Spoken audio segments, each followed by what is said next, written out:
Oke, Assalamualaikum warahmatullahi wabarakatuh. Ketemu lagi dengan saya Yanto. Tutorial TOEFL. Materinya diambil dari buku Longman Introductory TOEFL Test ya. Ini belajar TOEFL untuk pemula. Nah, kita sudah sampai pada skill 5. Nah, bagi yang belum paham, silakan ditonton video saya yang skill 1, 2, 3, 4 karena mereka sering berkaitan ya. Karena kalau bisa langsung ke skill 5 tanpa pelajari skill 1 terlebih dahulu. Oke, topiknya adalah koordinat konektor. Nah, pada skill 1 kita belajar bahwa sebuah kalimat dalam bahasa Inggris itu minimal memiliki setidak-tidaknya satu subjek dan satu verb. Itu disebut dengan kalimat tunggal. Nah, jadi skill 1 sampai skill 4 yang kita pelajari sebelumnya itu kalimatnya kalimat tunggal. Nah, dalam bahasa Inggris ada juga yang namanya kalimat majemuk.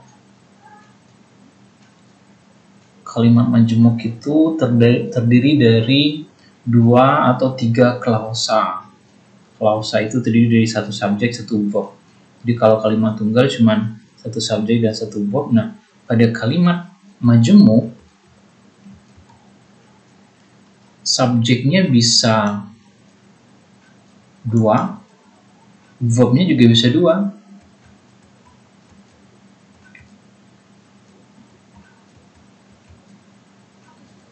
Nah, perhatikan contohnya. Pada kalimat pertama ini namanya kalimat majemuk. Kedua, 3, dan 4. Pada kalimat pertama, subjeknya the sun.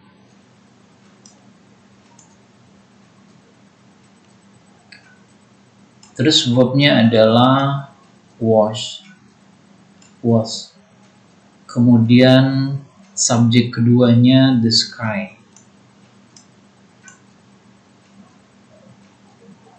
Terus verb keduanya adalah was.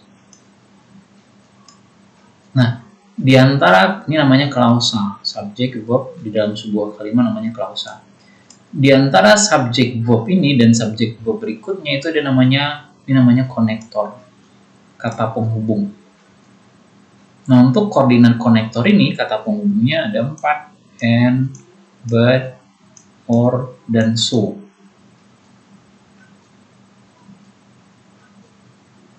And itu untuk klausa yang setara, but itu yang bertentangan, or itu pilihan, so itu biasanya sebab akibat. Itu nggak penting buat kita. Yang penting kita pahami adalah bahwa ada yang namanya kalimat majemuk, di mana and, but, or, dan so adalah kata penghubung atau konektornya. Ini namanya konektor. Kita singkat. Kalau subjek kita singkat dengan S.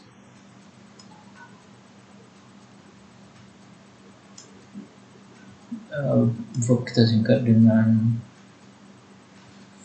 V. Konektor kita singkat dengan con. Nah, jadi seperti ini. Susunannya sama.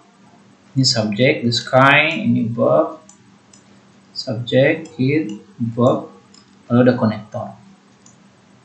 Ini juga sama. Subjek pertama it, verb pertama may, konektornya or, subjek keduanya it, verb keduanya may. Kemudian subjek pertama it, verb pertama was, konektornya so, subjek keduanya I, verb keduanya to. Jadi konektornya and, but, or, dan so. Nah, sebelum konektor itu ada tanda koma. Ini juga harus dipahami baik-baik. Harus ada tanda koma. Tanda koma ini sangat membantu nanti untuk membedakan kalimat tunggal dengan kalimat majemuk. Jadi itulah kalimat majemuk, terdiri dari 2 klausa. Klausa itu terdiri dari satu subjek, satu verb, lalu kemudian digabung. Nah, kata penghubungnya atau konektornya itu ada 4. Sebelum konektor ada tanda koma. Yang paling namanya koordinat konektor. Pada khususnya mungkin kalimat majemuk setara barangkali. Nah, ini contoh soalnya. Nah, sekarang kita mesti paham bahwa kadang-kadang dalam sebuah kalimat soal TOEFL, subjeknya tidak hanya 1. Bisa jadi 2, bahkan mungkin 3. Nah, coba perhatikan. ini yang kita lihat ada subjek, ya kan? I. Terus forgot ini apa? Verb. Ini verb yang pertama. Kemudian ada I lagi, berarti subjek kedua. Kemudian ada got, bentuk kedua dari get. Jadi kalimat ini kalimat majemuk. Kenapa ada dua subjek dan ada dua verb? Nah, dalam kalimat majemuk unsurnya ada 5, 2 subjek, 2 verb, dan 1 konektor. Nah, sekarang dalam soal subjeknya sudah ada 2, verbnya sudah ada 2, berarti yang hilang tinggal 1. Apa yang hilang itu? Jawabannya adalah konektor.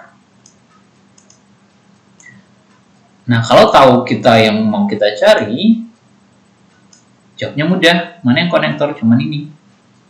So. Jadi jangan diterjemahkan.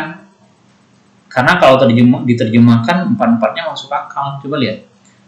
Aku lupa mantelku. Kemudian aku kedinginan. Aku lupa mantelku.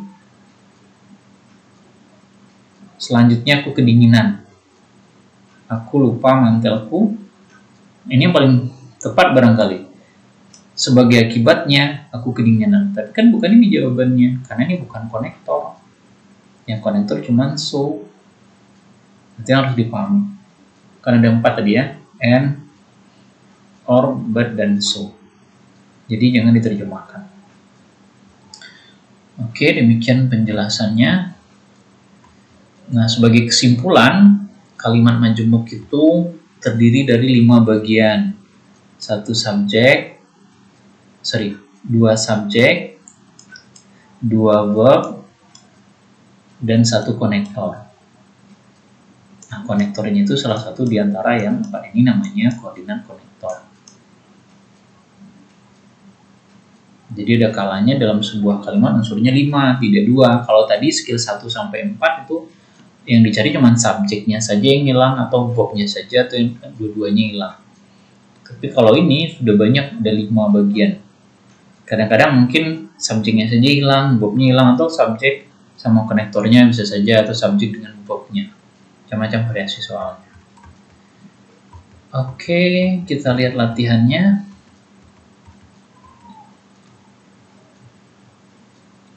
Latihan 5 sudah dijawab nomor 1 dan 2 seperti biasa. C itu correct, benar. Kenapa ini benar? Karena kita lihat unsurnya sudah 5 belum. Kita lihat ini the lounge sebagai subjek, need sebagai verb, kemudian or sebagai konektor, C saja, kemudian it sebagai subjek kedua, will sebagai verb kedua. Jadi jumlahnya sudah 5, makanya itu correct.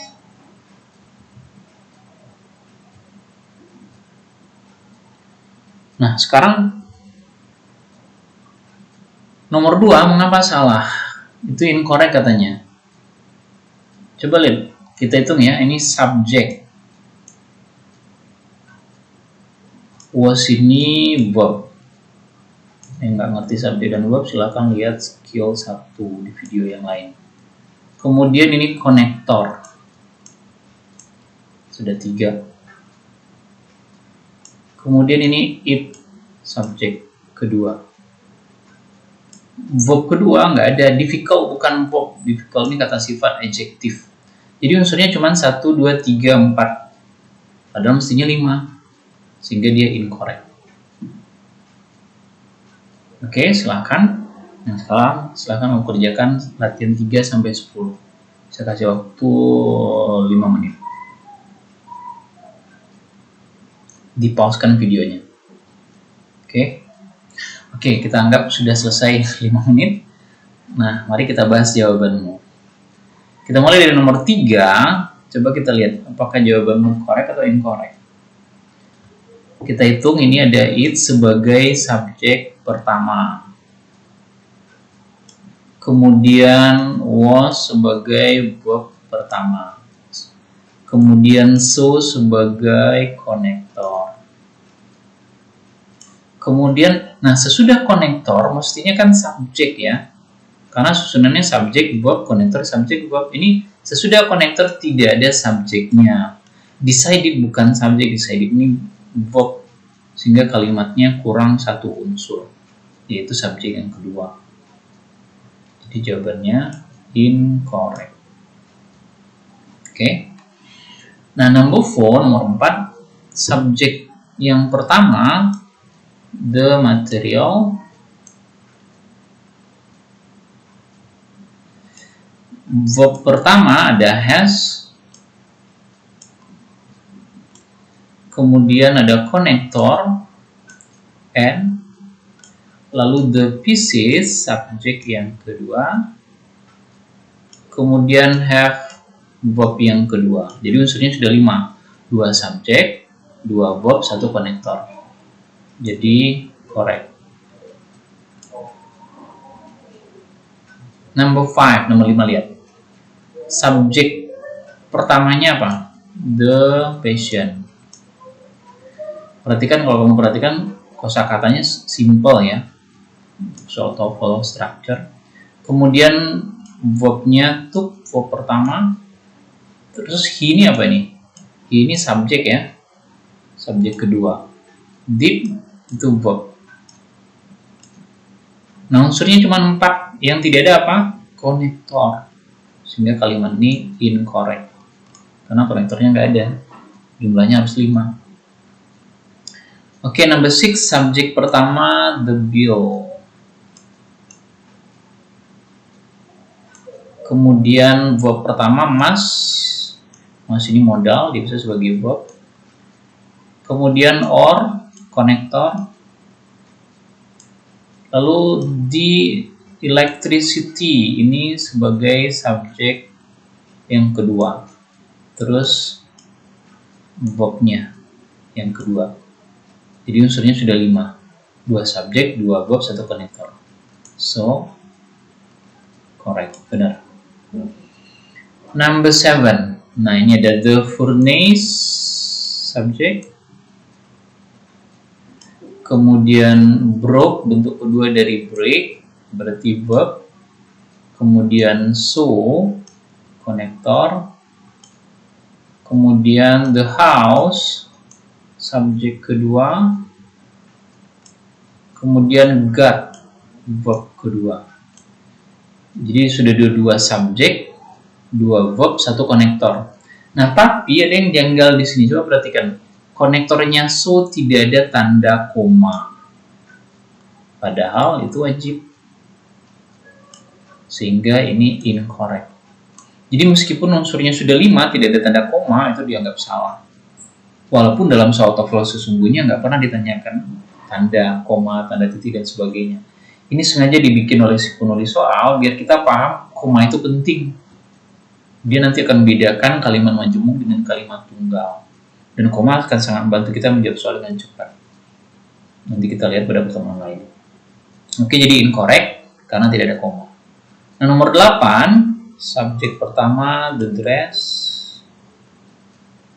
Verb pertama did. Konektornya but. The quality apa nih? Subjek ya. It apa nih? Subjek juga.